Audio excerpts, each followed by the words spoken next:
Siap, anak.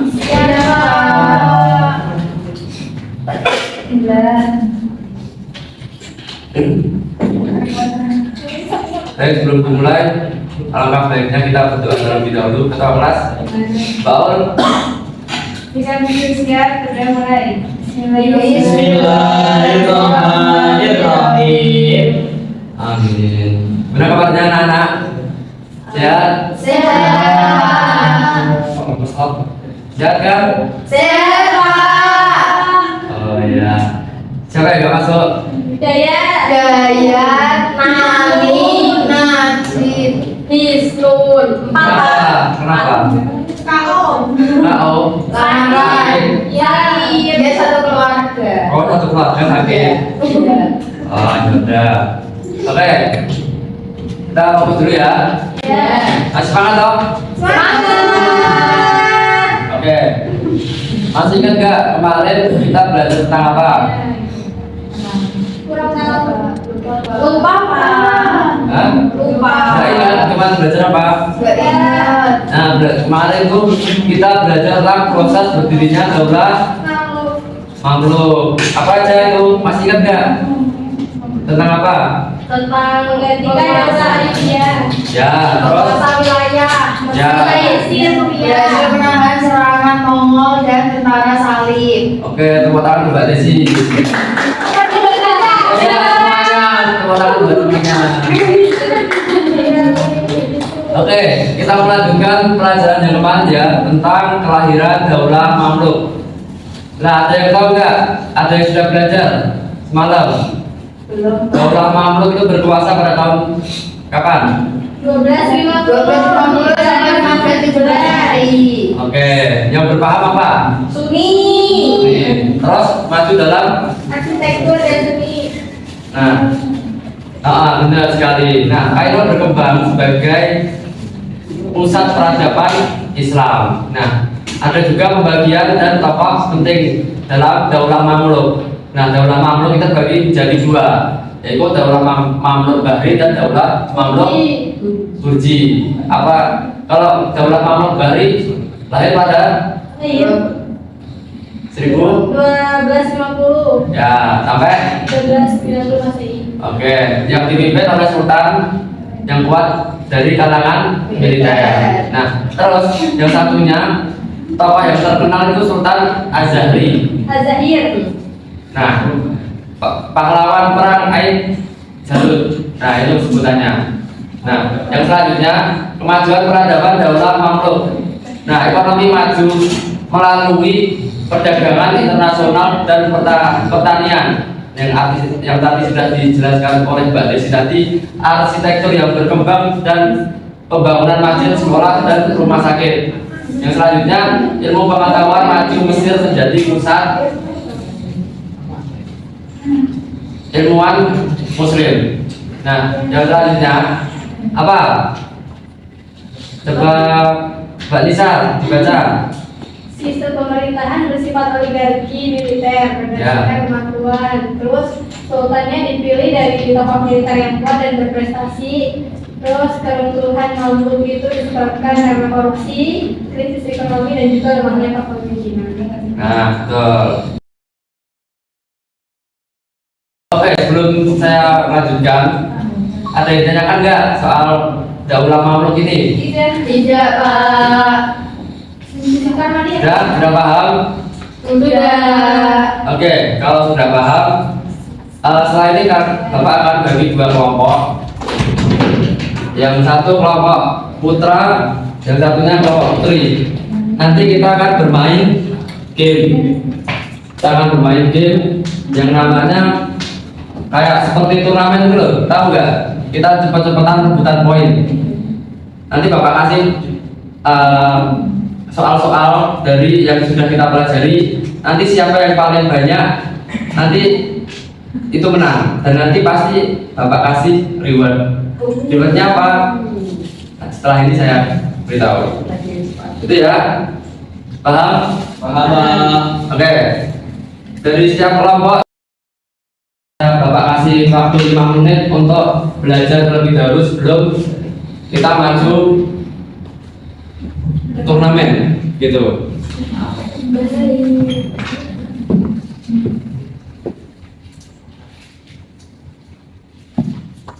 Kalau ada yang belum paham, tanyakan.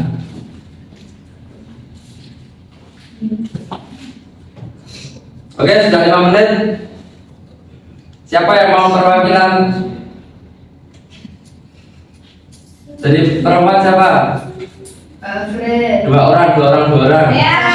Sama Ya. Mbak Alfred. Lagi-lagi 2 orang ayo.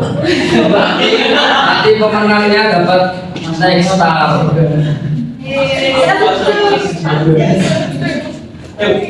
So, maju. Ini mau tinju. Mau tinju, Pak. Tinju. Oke, depan. Lagi ke sini. Nah, ke sini. Coba ikut dulu. Siapa yang berdua? Laki perempuan. Ya. Laki-laki perempuan. Ingsun. Ya. Gimana atas balik kan gitu? Oke, siapa? Ya. Ini kasih. Coba. Ambil satu, Pak. 1, 2, 3, Sudah. 4.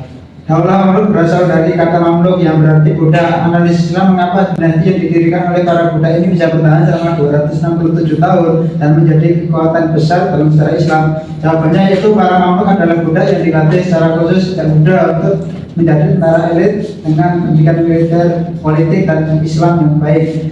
Mereka dipilih berdasarkan kompetisi dan prestasi, bukan keturunan, sehingga menghasilkan pemimpin yang sangat cakap dalam strategi perang, administrasi pemerintahan, dan pembangunan peradaban. Oke, betul. Ya, udah selanjutnya. Nomor selanjutnya. Oke, 1, 2, 3, 4, 7, 8, 9. Pertanyaannya sebutkan dan analisislah 3 bidang utama kemajuan peradaban Islam pada masa Daulah Mamluk. ya. Ada 3, yang pertama ekonomi, ada ilmu pengetahuan dan seni bangunan. Yang pertama ada ekonomi, perdagangan internasional dengan Eropa, lalu mengetahui jalur sutra dan rempah-rempah, lalu yang ketiga mesin atau pusat transit perdagangan dunia. Ya. Lalu yang ilmu pengetahuan, Kairo mengganti Baghdad menjadi pusat keilmuan. Lalu yang seni bangunan, masjid-masjid megah dengan arsitektur indah. Oke, tepuk tangan. Betul sekali. Oke, untuk biar lebih seru, kita percepat ya. 3 detik. Siapa yang nggak bisa jawab, langsung dilempar ke berikutnya. Gitu ya. Iya. Semangat Putri, Yo, 1, Putri. 2, 3. Saya, Pak. Kata tiga. Mengapa saya menjadi pusat ilmu pengetahuan pada masa Daulah Mamluk? Analisa faktor-faktor yang mendukung perkembangan ilmu pengetahuan di Mesir. Sahabat, Mesir menjadi pusat ilmu pengetahuan karena 1. Keagamaan. Setelah Baghdad dihancurkan Mongol 1258 Masehi, banyak ilmuwan melarikan diri ke Mesir yang aman. Ya. Yang kedua, dukungan pemerintah. Daulah Mamluk membangun madrasah perpustakaan Ya. dan memberikan gaji untuk ilmuwan. Ketiga, Universitas Al-Azhar berkembang menjadi pusat pembelajaran Islam terkemuka. Keempat, untuk ilmu tradisi ilmuwan yang kuat dari periode penting. Oke, betul sekali. Tangan dulu. Oke, lagi. Lebih dipercepat 2 detik. 1. Ini. Soalnya itu analisislah karakteristik sistem pemerintahan oligarki Daulah Mamluk. Apa yang membedakan dengan sistem monarki dan aristokrasi? Apa itu? Ayo, coba aja. Karakteristik oligarki Daulah Mamluk. 1. Kepemimpinan berbasis meritokrasi, Ya. yaitu sultan dipilih dari yang paling kompeten, berprestasi, dan berpengaruh. Ya, pemilihan Kedua, pemimpin ini. tidak ada konsep senioritas. Ya. 3. Kekuasaan milik yang mampu meraihnya. Ya, tepuk tangan. Betul sekali. Oke, karena dua-duanya sering bisa menjawab semua, kita kasih dua-duanya. Oke, tepuk tangan bagi kita semua. Oke. Ayo semangat. Masih, Pak. Lemas kita tepuk anak soleh dulu ya, biar semangat. Ya, tepuk anak soleh. Aku anak soleh, Rajin sholat, rajin ngaji, orang tua, dihormati, cinta Islam, sampai mati. La ilaha illallah Muhammadur Rasulullah. Oke, semangat ya. Semangat. Oke, siapa yang berani untuk menyimpulkan pertemuan kali ini? Saya. Pak Ul, berani? Oke. Jadi Daulah Mamluk itu adalah sebuah daulah yang didirikan oleh Buddha atau kaum Pasus. Ya. Sistem pemerintahannya berbentuk meritokrasi Ya. dan berada di Mesir. Lalu berkuasa selama 2 abad atau 367 tahun. Ya. Oke, tepuk tangan buat Mbak Aul. Oke, yang selanjutnya Bapak jelaskan ibrah yang bisa kita ambil dari pelajaran yang tadi sudah kita pelajari tentang Daulah Mamluk. Yang pertama tadi sudah dijelaskan orang-orang Mamluk yang awalnya budak menjadi pemimpin karena rajin belajar dan disiplin berlatih. Jadi teman-teman jangan malas-malasan untuk belajar dan berlatih gitu. Terus yang selanjutnya jangan sombong dan asal usul. Pemimpin yang terbaik dinilai dari sikap dan kemampuan, bukan dari keluarga atau keturunan gitu ya. Nah, yang selanjutnya berani dan kompak menghadapi masalah. Nah, Daulah Mamluk tadi bisa bertahan karena rakyat dan tentaranya bersatu berani melawan musuh.